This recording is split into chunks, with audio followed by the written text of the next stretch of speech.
We install hundreds of solar systems every single year, and this is a particularly standout job. We've got 24 solar panels, a Powerwall 3 by Tesla Energy, and what's really juicy about this one is the fact that I'm going to be sitting down with the client and asking them some real honest questions and giving you all the inside scoop. Let's go.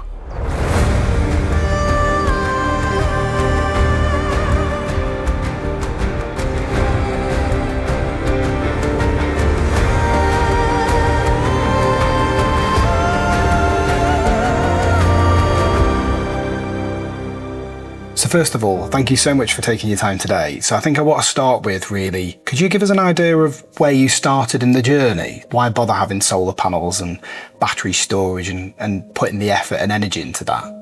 Well, a long time ago, we were quite interested in renewable energy. We converted an old water mill and we had water heating tubes for domestic hot water.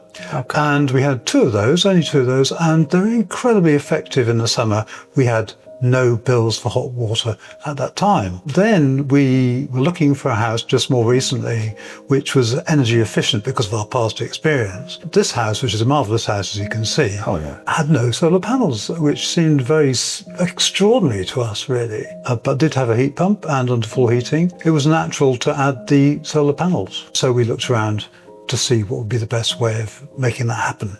So how much energy in kilowatt hours? Do you know how much you were using? I can tell you the cost, which was about £1,800 a year. I think that's for quite an energy efficient house with big windows. You can see the windows behind me, the triple glazed windows, but it was still costing quite a bit. We didn't know what it would be for us. That was before energy rises recently as well.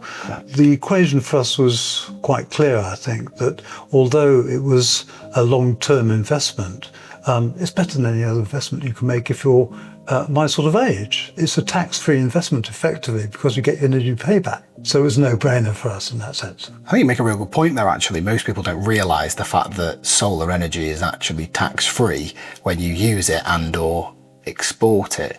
So to give everybody a bit of a feel, we have a heat pump here. Do you have an electric car then? We do have an electric car. We're an all-electric household entirely. We have a little bit of backup, and we've got, in case anything went seriously wrong, we have a small gas fire and a camping stove. But we've never had to use that so far, and we don't expect we will. What kind of led you into the research process? What research did you do to find an installer? From past experience a bit, I was a bit wary of some of the bigger installers. I think I'm a newsaholic as well, so I follow a lot of news stories. And you could see that a lot of renewables were coming in with the idea you can just plug these things in and off you go. It doesn't matter what your environment is, that's it. And that's just not true. It's a little bit complicated than that. It's not that complicated, but you do have to have a little bit of knowledge. We were looking for somebody who wouldn't just leave us to it, wouldn't just say, that's it, it's going to work, We wanted somebody who'd take that into account. The other thing is, this is quite a particular kind of house. It's a minimalist house, and if anybody knows about minimalism, you don't want stuff showing. Yeah. So we're very, very keen to have cable runs which are hidden and that sort of thing, and have the battery in a particular location. So I'm glad to see we got exactly what we wanted, which is terrific. How many quotes did you go out and get? We looked at about 4 companies, I suppose, at the end of the day, having had a bit of a look around first. But the others were exactly as I was describing. They weren't really very one-to-one, if I can put it that way. The response was clearly going to be a bit like car insurance. If I can put it that way, something about car insurance, you always get people who offer you more and you don't know what you're going to get quite, and you couldn't really engage. The other thing that's a little bit unique that most people don't realise that they can do is install solar panels on a flat roof. Oh, absolutely. So let's talk a little bit more about what we've actually installed here. We've got 24 530 watt solar panels, which is probably a little bit bigger than the average conventional household, but equally, the energy usage is also a little bit larger than the average conventional household. And you were actually one of the first, if not the first, Powerwall 3 by Tesla Energy that we installed. Yeah. Was the EV charging, was that pre-existing? I don't think it was, and it's worth bearing in mind that the power being used here before was for 2 EVs. Our usage now is lower, probably, because there's just the 2 of us in the house. But we have an electric car. Why so many solar panels then? I think we were looking to pay back over time, and it's a good, as I said before, it's a good investment for retirement. But what investment would you go to that doesn't include fees, doesn't include tax? It increases the value of your property. It really was so glaringly obvious we should have solar panels. To sell a house again without panels would make sense to me, really, because the house is geared up for it, you know. And we have great fun with it as well, by the way, because the stats are great to watch. So, you know. Why Powerwall 3 and why not another brand? Well, we started off looking at another brand, but as we understand it from you guys, that the connection to the grid was such that we couldn't actually work it with that particular set of circumstances. So the Powerwall 3 was the first thing that was available that would make sense. It moderates everything well. The other bonus about it is it's a very intelligent battery, so it adapts to certain situations, like you've been telling me about storms. It predicts storms. It's very notable, I think, that it adapts to the way you use the power, and we can pull in overnight low rate energy and then sell it at a slightly higher rate. It makes sense to do that, and it works out what's going to be the best economic way of delivering that. So it's a very clever battery, actually. We don't have to do a thing. And we recently had a power outage, which is our first power outage in 9-10 months. Okay. And we only noticed it had happened by looking at our clock on our oven. But the Powerwall covered it for 3 hours without any glitch at all. Our broadband didn't go down. The only thing that happened was we had some flickering of our lights effectively. We had some friends having supper here with us. None of us noticed it. That's really interesting, because I suppose we talk about going off grid, but actually going off grid, I suppose particularly with being electric only, that adds another round. It's quite important, yes, indeed. I mean, our fridge is covered, our broadband is covered, everything, even opening the gates covered. So, you know, that is quite an important consideration. Now, in the winter, of course, our heating would be so demanding that you wouldn't get away with it for very long. It gives you thinking time, I suppose. That's the best thing. You've got a few hours there that you can decide what you're going to do, whether it's going to be a long-term dropout or what it's going to be. And that's invaluable, I think, when you're dependent on heating. Because the house itself is also very well insulated, it will keep going for quite a lot longer than a conventional house too, with very, very low levels of heating. So it's nice to have had the comfort of a summer breakdown. We feel much more confident for the winter if one happens, but you know, it's only been 1 in 10 months anyway. So we've installed solar panels on your flat roof, and I think you can see that we're essentially at the top of a hill, which from anything from my qualifications tells me that it's one of the worst wind zones that we could essentially install in. So less from our side, because we've obviously engineered it with that in mind. From your aspect, what were your considerations to give when kind of having that installed on your roof? We weren't so aware of what the angles would be, for example, in terms of solar success, if you like. We were concerned about planning issues too, because we didn't really want very steep panels, because they would look ugly in our very low level, very discreet house. So we were very pleased to find that we'd have very shallow panels on the roof for a start. And then absolutely about the wind. The wind here can be really, really gusty, and you can't physically fix the panels to this roof because it's a rubber system roof, which if you drill through it in any way at all, it kind of ruins the whole guarantee apart from anything else, but also practically it would be a very bad thing to do. And they're just sat there with weights really, but it's distributed so you don't get a whole load of weight in one particular place, so it doesn't damage the roof as well, and it's still there. So we're quite pleased after some really strong winds this year, and it didn't shift at all as far as I can see whatsoever. Do you ever find it whistles or makes any noise at all? I can't say I've noticed it actually. Now you mention it, no, I don't think so. Maybe it's partly because the house is sort of slightly set into the landscape, but and it's very, very low and shallow, as I say, which makes a very big difference. There are screening sides which help deflect the wind away from the side of the panels, the open sides on the edge, and that has a double benefit. Apart from screening off the wind, it also makes the profile less visible. So that's very, very successful actually. Tell us a bit more about the installation process, warts and all. I suppose the concerns we had were about the cables are very, very big for this amount of power. And we were concerned about where that would go. And I didn't conventionally want the battery in the garage because it's not really a garage actually. It's designed by the architect so that it could be converted into another part of the house if we want to. We don't want to do that, but we didn't want to stop that being a possibility. So we wanted it in the really very small tech cupboard that we have. So we had to talk through, could it go in there? And I'm pleased to say that it was possible to get the battery just into it with a bit of jigging around. And then the distance from where the solar connection was going to be to that cupboard, really quite a long way. But your guys are really good actually and found a way of getting it behind the cladding, so it's not at all visible. So that was really good. Was it intrusive, I suppose? What were our team like? The installation team were very, very good and very thoughtful and open to discussion, which was the main point. The scaffolding was very straightforward. It was a separate scaffolding supplier, I seem to remember. It was up for just a few days. Flat roofs actually make it easier to install because, well, they're flat, you can stand on. Yeah. So the amount of scaffolding was less than it would have been for a conventional roof, I imagine. We were hoping to have what we call an eddy, which diverts this excess power into the tank to make it heat up. That wasn't a success. It didn't really work out as we'd thought it might, and at the end it didn't matter because we don't really need it anyway. Other than that, it went through quite well, I think. The main thing is the system works well.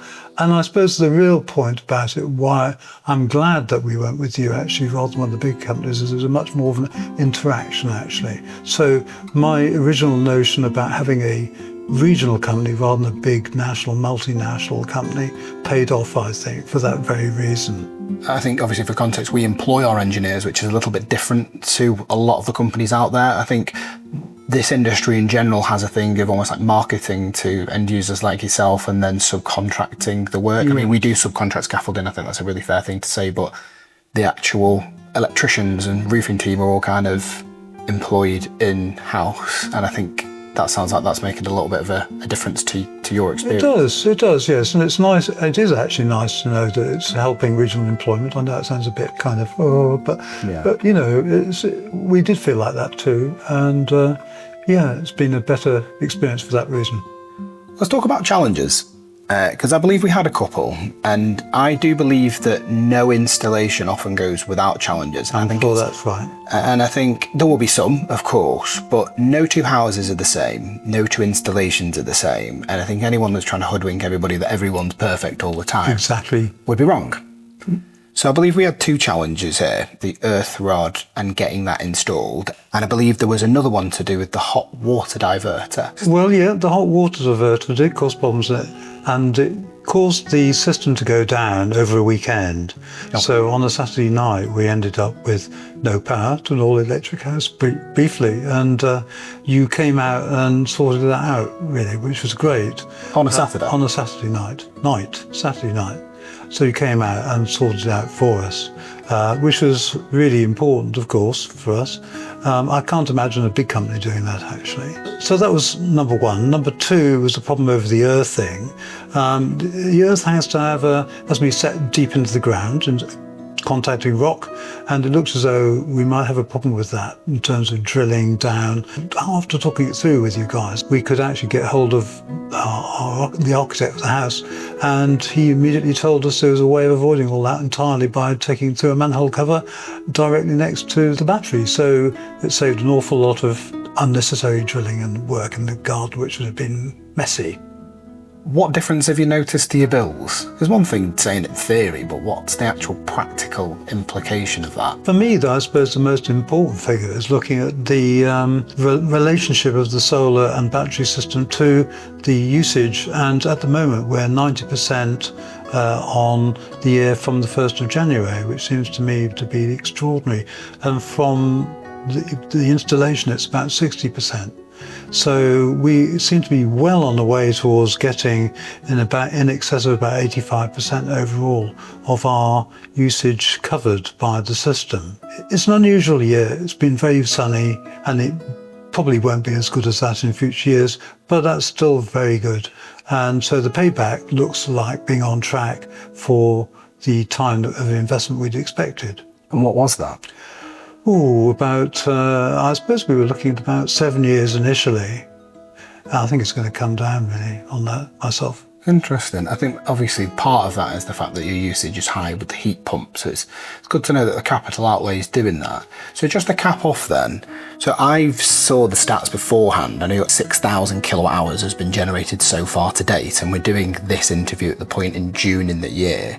So I suppose, and the predictive was actually only about 9,500. So we're well outperforming what was expected from the MCS figures, which I suppose is nice. And 30%, this is where the Powerwall's using your night rate. So it's charging at 8.5p. So we've got 60% from the solar, 30% is being topped up from the night rate. Obviously we're in summer now, so in winter I would imagine that will tick up somewhat.